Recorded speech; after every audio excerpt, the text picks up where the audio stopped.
My name's Simon Fleming. I'm an orthopedic hand and wrist surgeon, but today I'm going to be talking more about work-life balance, or as I prefer to think of it, work-life integration. I'm also going to talk about burnout and perhaps how to avoid that, which is sort of the flip side of that. Fundamentally, I don't like the term work-life balance. It's a notion that kind of came about in the 1980s, but most people in the I was going to say the well-being field in the worlds where we try to make work and life meet somewhere in the middle, think that it's a goal that just can't be achieved. This idea of homeostasis, given the fact that life as a surgeon creates imbalance of work life in terms of hours, in terms of stress, in terms of all kinds of stuff. I I prefer to think of it as work life integration. And so I imagine this sort of four-sided Venn diagram, if you like: work and career, well-being and health, community and connecting, and home and family. And it's recognizing that actually, if you can find some way to integrate those things, that is far more achievable and less stressful than uh, trying to create some sort of balance. And the example I always give is I can always pretend that I'm, either working or not working, but the reality is that's never the case. My mind is always on certain things, and that's just who I am. And my phone might ring just with someone asking me a question, and part of it is me wanting them to reach out to me. But do I say no? I I think boundaries are important, but I feel that uh, integration, which includes work, I should add, is better than balance. And actually, there's some great evidence that shows that those who incorporate a philosophy of trying to find that integration tend to be about 40% less burnt out than those who don't. So when I talk about work-life integration, I can't not talk about burnout, which is the opposite, if you like, the antithesis of it. And more importantly, it's what happens if we as individuals get it a little wrong. And burnout is an occupational syndrome. Burnout is a work-related thing, and it's depersonalization, emotional exhaustion, low personal accomplishment. And so you get less good at your work, which feeds into this vicious cycle of more of that. And the challenge we have when we talk about burnout or avoiding burnout by trying to find work-life integration is that burnout is directly linked to depression and depressive illness. So burnout tends to lead to medical errors, which tends to also lead to further depersonalization, harder work, beating yourself up, which leads to depression, which can lead to suicidal ideation or or worse. And actually, when you look at the evidence around burnout, there's a real peak. And what you find is that the peak of burnout is basically uh, just as you finish your medical degree. That's when you're at your most um, mentally healthy, believe it or not. Um, Matriculating medical students have better mental health than college graduates pursuing other fields. They have lower burnout, less depression, and a higher quality of life overall. However, by the second year of medical school, burnout peaks, but it really peaks during your residency, during your junior doctor years. And then burnout peaks again about 10 to 19 years after you start work as a doctor. And if you wonder why that is, well, it sort of makes sense, really, because it's about when medical school really starts to ramp up in terms of the fatigue, in terms of the pushing of perfectionism. And then it peaks again after you've been in practice for 10 to 15 years. You're more fatigued, the pressure is greater. It's either your name at the end of the bed, or if not, you have exams, family, and caring commitments. And we have to wonder, why do we care so much about this work-life integration thing? And it's often met with a lot of eye rolls for, the kind of survivorship bias chat about, oh, it didn't do me any harm. But actually, we know that if you don't have work-life integration, you end up with decreased quality of care for your patients. So you make mistakes. Your patients actually report lower satisfaction of you. You're less productive. But also, it's linked to substance abuse, drugs and alcohol. It's directly linked to broken relationships. And as I mentioned, it's linked to depression. So when we think about burnout, we have to think about loss of control over work, increased issues with regulators, moral distress, which is where you feel that you're acting against your core values. And it all combines in this wonderful thing from the literature called the clinician personality. Now, don't feel attacked, but tell us what resonates with you. The clinician personality is a triad of doubt, guilt, and an exaggerated sense of responsibility. I mean, it resonates with me, right? So, for example, rather than diagnostic rigor and being thorough, you find that you um, feel that you have a sense of responsibility over and above what you can control, right? I can't possibly take a holiday. The team will really struggle without me. Possibly um, miss this. The clinician personality leads to things like difficulty relaxing, problem allocating time for family, a sense that you're not doing enough, and confusing selfishness with healthy self-interest. And I think this comes back very much to that Venn diagram that I was talking about at the beginning. So there are things that you as an individual can do, and that's really what today is going to be about. Firstly, it's about recognizing that you have to identify your values within that Venn diagram that I discussed: work and career, well-being and health, community and connecting, home and family. You, as an individual, need to identify your values. Get rid of this myth of delayed gratification. Decide what matters to you.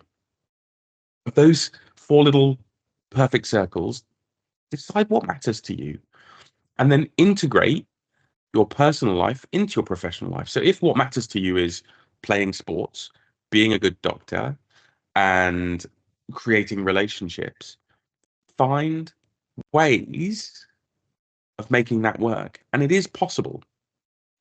Don't make everything about work, but it requires quite a reflective, insightful process.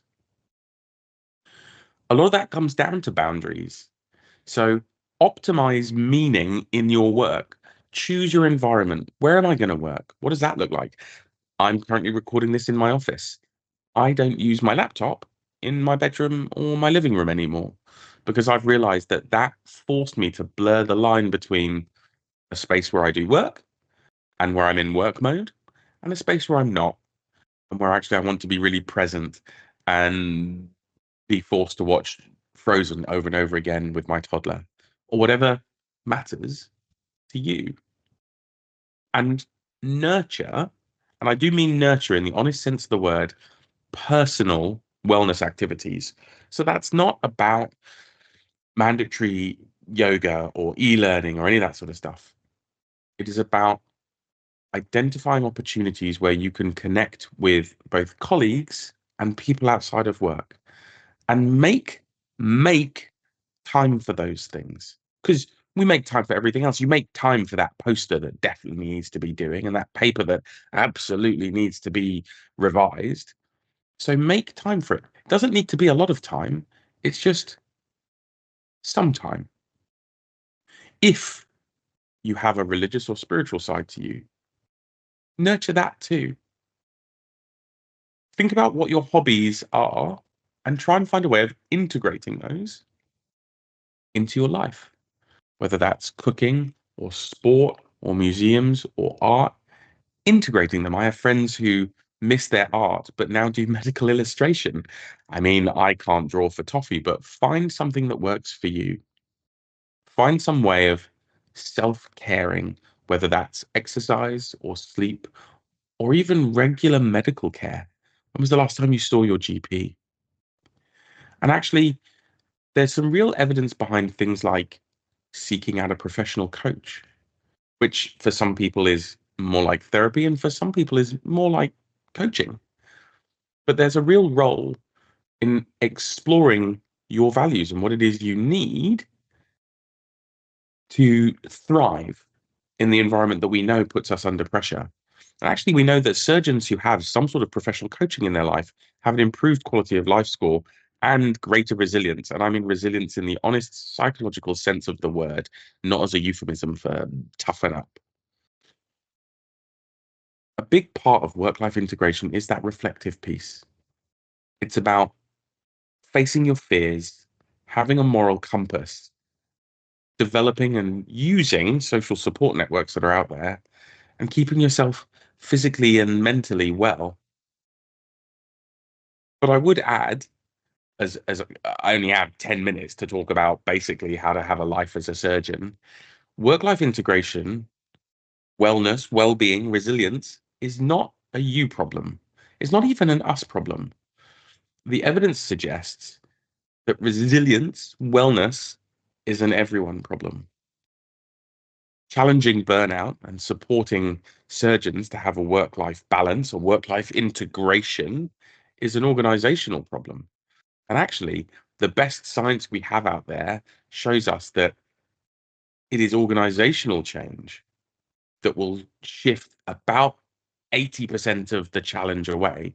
And there are ways of encouraging where you work to have something called wellness-centered leadership, which talks about things like caring always. And again, not performative caring, not hashtag be kind. I'm talking about recognizing the critical role leader behaviors play in the well-being of the people that they're leading, and understanding that individuals need work-life integration to be good at their jobs, which in turn will make them good at being human beings.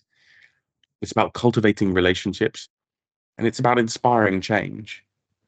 So for me, I've been asked to talk on 10 minutes about work-life integration.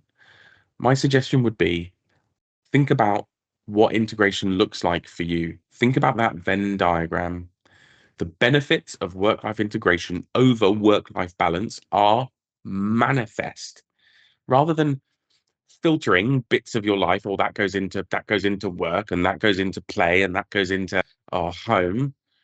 Work-life integration allows you to be a whole person with a life made up of layers and many facets. And you'll be a healthier, happier person if you can manage it all. Thank you very much.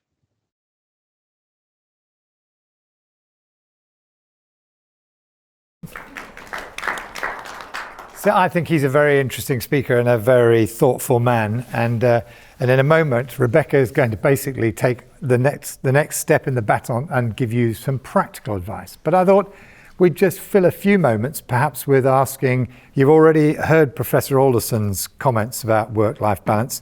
Let's have some comments from the senior faculty about what advice they can give you about work-life balance, even if it's coming from the wrong end of the spectrum. So Anders, what can you tell the assembled mob about work-life balance? I'm afraid it's a little bit like Derek. This was not a theme when I started my training. I didn't have kids during my residency, and that sort of helped a little bit. What did not help was that I lived 50 meters from the hospital, and I loved my work and posted post-it signs. If there is an appendicitis, call me. If there's a fracture of the ankle, call me. If there is a perforated ulcer, please call me. So I was on call voluntarily 7 days a week. I will not recommend that. That's crazy. You're correct. You're not qualified to answer this. No, so I'm not qualified. But after, there is a big change when you get kids, and you really have to get the balance right. Otherwise, your kids will not grow up in a socially and psychological, let's say, acceptable environment. And I think I've learned my lesson somehow. Here's the bad news. My kids always say I was an absent parent, but we did have some sort of work-life balance. The BJS I always regard as one of my examples, because the BJS meetings, we used to take our partners. I mean, that was one of the things I remember going in the coach to BJS, the annual AGM.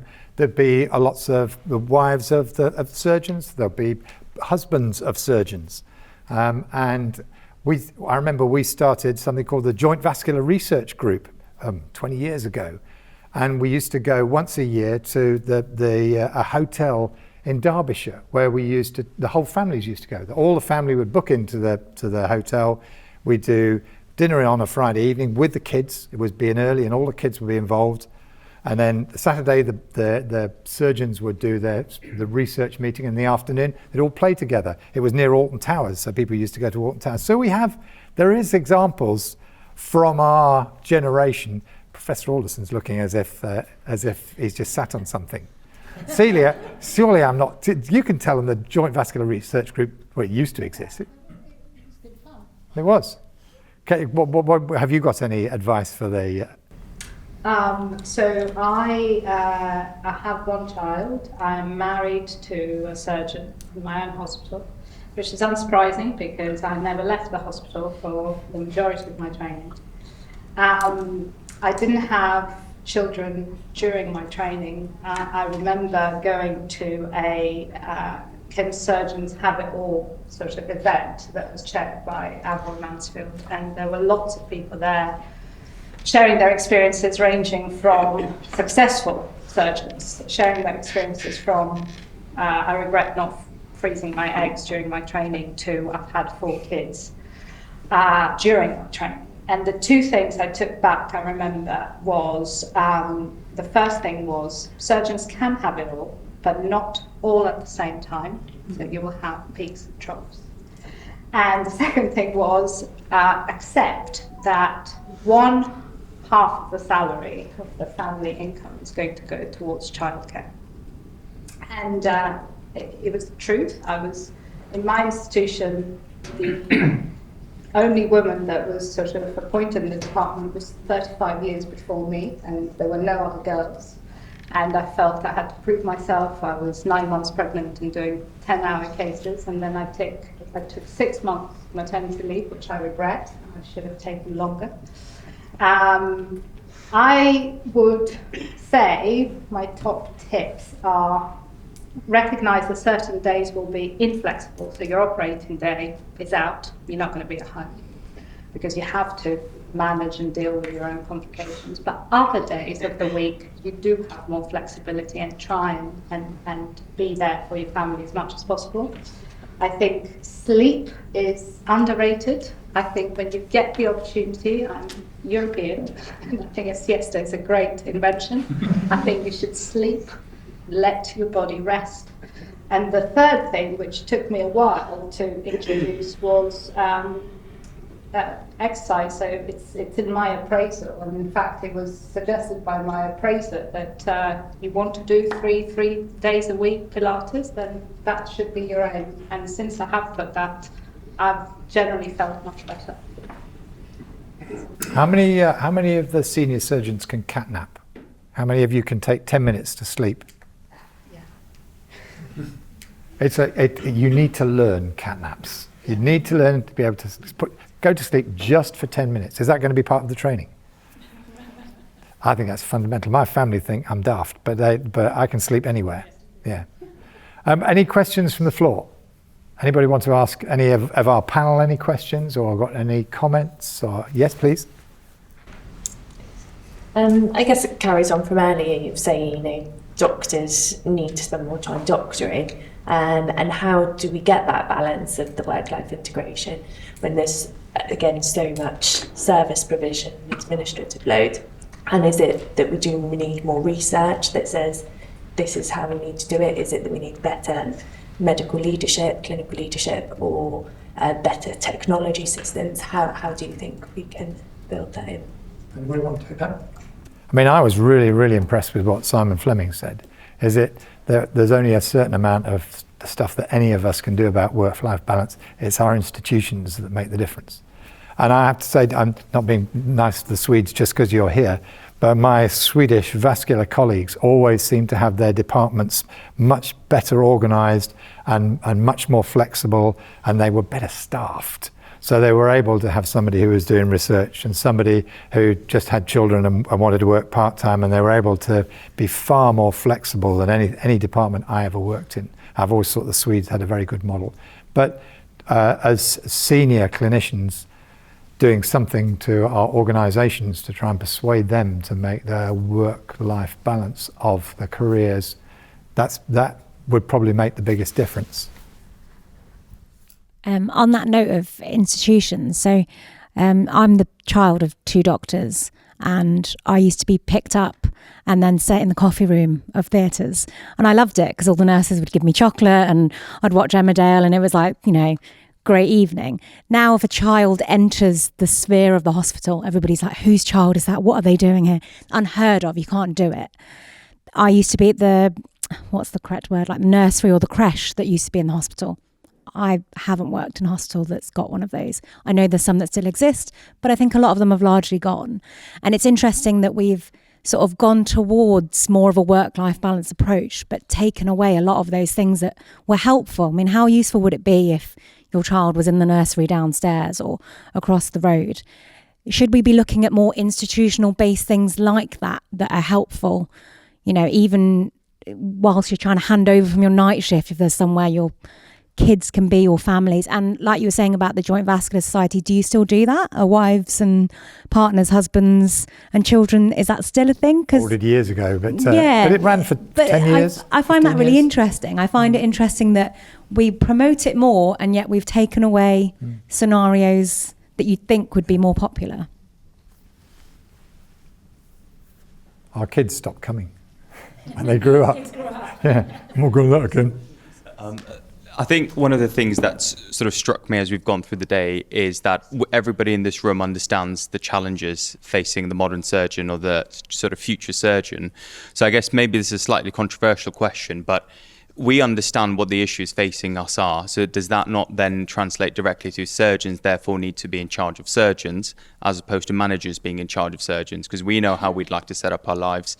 We know what's work for our colleagues. So is that the institutional shift that we should be aiming for, that surgeons leading surgeons?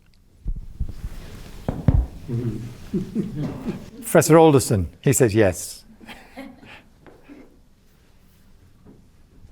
Yes, yes is the answer. Surgeons should lead surgery and should be the managers of surgery. But of course, in order to do that, we need a completely different training structure to enable us to get involved. I mean, there are lots of trusts in the UK that deliberately, one might say, do their best to inhibit the surgeon from becoming involved in the managerial and administrative structure of the institution. And that's equally true of some university departments where surgeons are generally somewhat weakened now by the lack of academic surgery. So the ball is in our court. But of course, as I said before, you've got to start this plate spinning when you're in your early years. You can't expect to suddenly become a leader or a high managerial role or have a strong influence in the hospital that you work in if you've been a consultant for 20 years before you actually dip your toe in the water. So it's really important that we get, as it were, stuck into it at an early stage. But you're absolutely correct. I have no doubt. And actually, if you speak to some enlightened hospital and health service managers, they would welcome greater involvement from surgeons in the development of the surgeon's career and the surgeon's life. Because, as you say, they're somewhat ignorant of the difficulties that surgeons face on a day-to-day basis. So you're right. That's what we should be doing. So okay, Anders has got something to say as well.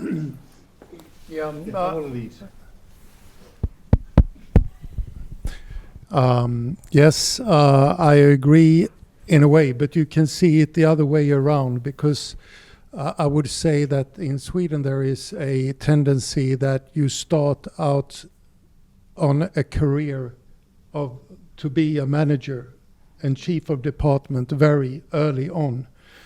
And since you are it's almost impossible for that person to work clinically and scientifically, that means that once you have worked there for 5 years, you have burned all your ships. Yeah.